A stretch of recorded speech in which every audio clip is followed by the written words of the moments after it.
Heats easily, often due to overthinking what to wear. If I overheat, I could explode in a hot way. Please welcome Alexandria Curtwright.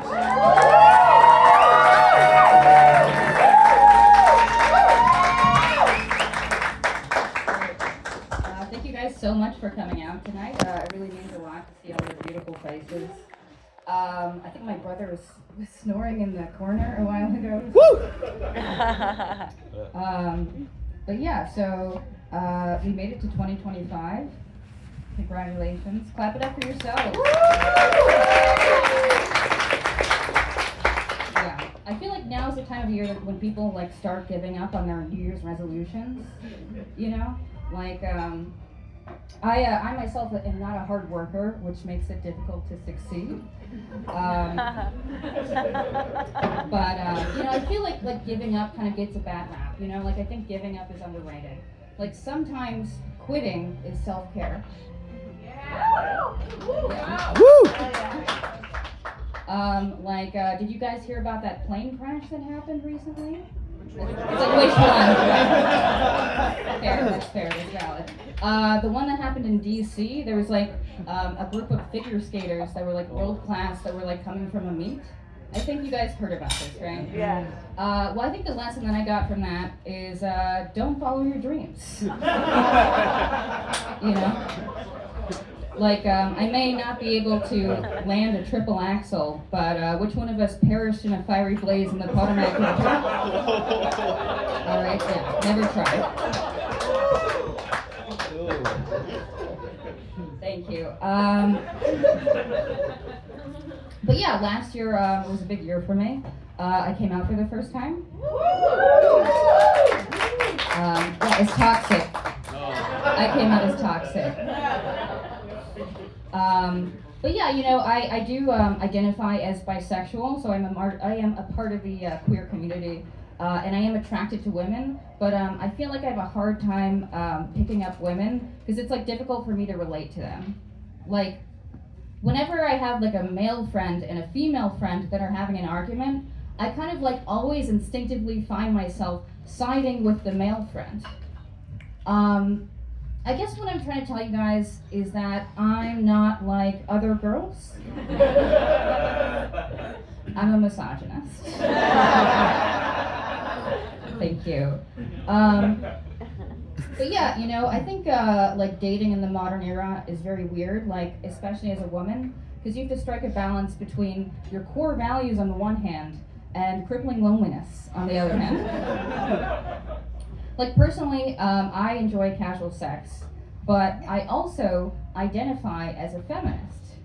So that means when I hook up with men, I like to make sure that the man doesn't come either. That's just my personal contribution to the feminist movement. Yeah. Yay, feminism. What else am I talk about? Yeah, so good dating. Yeah, so I don't know why it's like so hard to date in New York. I feel like I have like pretty reasonable standards, you know? Like I'm just looking for like a guy that's like down to earth, that has a decent job, that I can like merge physically with into a mythical creature like a chimera. You know, with two pairs of eyes eternally gazing at each other and one voice that only whispers to itself. I'm just looking for a boundaryless relationship. Yeah, so I'm originally from Florida, but yeah, Florida. Where are you guys from? I'm from Central Florida. Oh, great. Like where specifically? Oh, nice. Yeah, that's like one of the more boring parts of Florida. But that's great. That's cool. I mean, I'm from I grew up in Tampa, so. Sure. Yeah, I'm like a refugee from Florida, basically. But yeah, I'm from Florida, but actually started comedy in Boston. And it was great. You know, it was very exciting for me to hear the Boston accent for the first time, because I'd only like heard it in movies previously. Like, I remember the first time that I was driving and I got cut off in traffic and cursed out by a guy with a thick Boston accent. My immediate response was not "fuck that guy." It was I'm having such an authentic cultural experience right now. But yeah, that wasn't like the most Boston experience I had while I was living there. I remember I was commuting to work during the Patriots Day parade, and I looked out my window and I saw a man that was seemingly drunk, wearing a Patriots jersey, walking a dog that was seemingly drunk, wearing a Patriots jersey.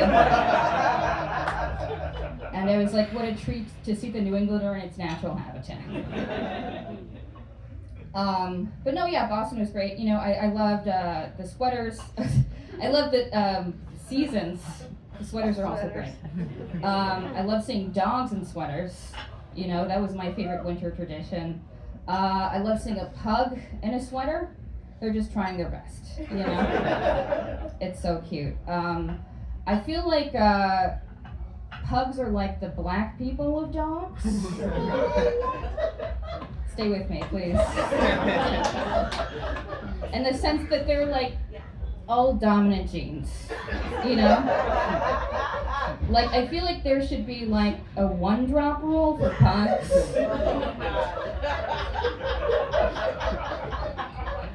This pug material is killing us crazy. Like any dog that comes with that has more than 20% pug ancestry should automatically come with its own CPAP machine. Yeah, I felt you guys tighten up a little bit on the beginning of that joke. I just want you to know that it's okay for me to make these jokes. Yeah. All my best friends are pugs. Thank you. I also recently read that the creator of the Labradoodle said that creating the dog breed was his life's regret. He said, I think, I felt as if I opened Pandora's box and released Frankenstein's monster. Now, I think that makes it pretty clear that the Labradoodle is the white woman of dogs.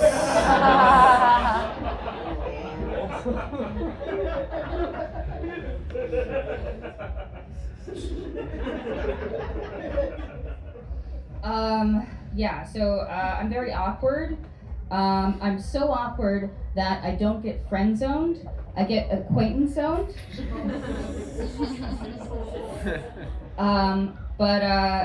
Yeah, you know, I always want to know what's wrong with me. So I went to a psychiatrist, and I was diagnosed with high functioning autism, which is great, you know, because I'd always wanted a sense of community. And the autistic people have such a rich cultural heritage.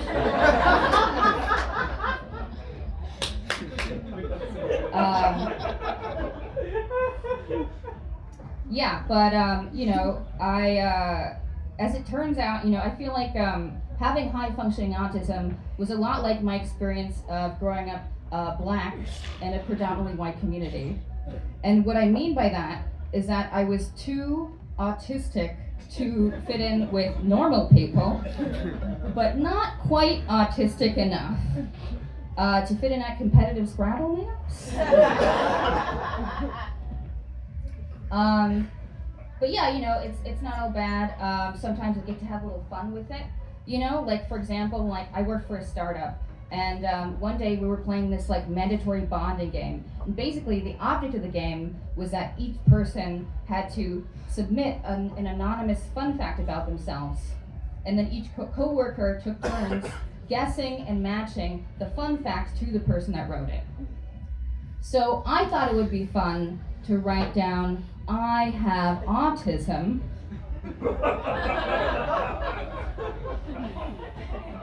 and then witness one of my coworkers struggle to identify which of the 13 of us was the most likely to be autistic to their face. It backfired. They sniffed me out immediately. Yeah, so, or I did the autism material. Yeah, so you guys surely have heard about the thing that happened with Kanye West recently. Like, he came out as autistic, And then like he like had a Super Bowl commercial where it's like he was like advertising his website, and it's just like a T-shirt with a swastika for $20. Yeah, you know, it's crazy to me, just like the timeline of events, especially with the Elon thing. You know, like it's like newsflash. White supremacy is not a symptom of autism, you know. But if I'm honest, you know, it's Black History Month. You know, I'm just happy to see a little of representation, right? Like, he's kind of a DEI hire, if you will.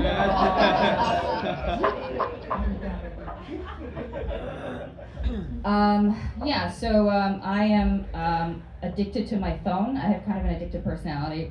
And recently, I've come to terms with the fact that I have an addiction to Uber Eats. Can anybody else relate? All right, thank you. You know, I think it was like in denial for a long time. So I decided recently to like download the data associated with my account and upload it into ChatGPT just so I could see like how bad it was. So does anyone want to hazard a guess of how much I've spent on Uber Eats in the past 2 years? Just throw out a number, please. $9,000. 10K. 10K? $20,000. $20,000. Thank you. That was close though. If this was The Price is Right, you would win. But yeah, so that was just crazy to me. So I've been desperately trying to get banned from the delivery apps. Just trying anything, but they will not ban me. Like, I've tried everything. Like, I tried reaching out to support and just asking, will you please ban me from your platform? They said no. Last week I decided to message them and I was like, hi, I just want to report myself for using a fake ID to purchase alcohol on your platform. I'll read you guys an excerpt of the conversation I had with support. All right, so I reach out to them, and Praveen is like, hi, Alexandria, you've mentioned that you want to report yourself for using a fake ID. I said yes. He said, I understand your concern that you violated the terms of service. Let me help you. I was like, thanks. He said, thank you for your honesty regarding the recent issue. I truly appreciate your feedback, as it helps us improve our service. I kindly ask that you keep this in mind for future orders. Unfortunately, we are unable to take action on the chat support at this time. Thank you for understanding, and please feel free to reach out if you have any other concerns. And I was like, okay, so I can just continue to use a fake ID without consequence? Because I fully intend to do so in the future. And Praveen responds and says, I would like to inform you that please do not use fake ID for alcohol orders in the future. For now, we are unable to take action on chat support, but however, you can place the order without alcohol.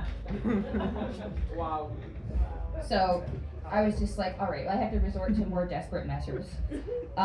So I decided to, update my profile picture on Uber Eats to Adolf Hitler. And then I made the name Sig Heil.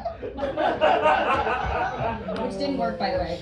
Tell me why I got drunk a week later and tried to order an Uber with Adolf as my profile picture. I was like, why is it taking so long for it to arrive? I don't understand.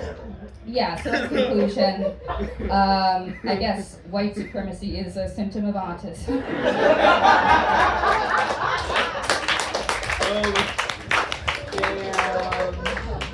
All right, I guess I'll leave you guys with this. So yeah, I was talking about phone addiction.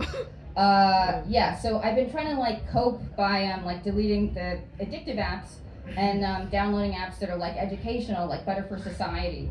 So I downloaded this app called Be My Eyes. Has anybody here heard of it before? No? All right, thank you. Well, you've heard of it, right? Yeah, it's for blind people to help them around the house. Yeah, so basically how it works is that it's like an app that people who are like visually impaired can use to call for assistance. Like they can call sighted people for assistance if they need something. which sounds great in theory, but I have crippling social anxiety. So whenever the app rings my phone, I just panic and then put it on airplane mode. So essentially, it's become an app for me to ignore cries for help from blind people. So, gonna backfire on me. Anyway, I think, is there? All right, yeah. Anyway, that's my time. Thank you so much. Keep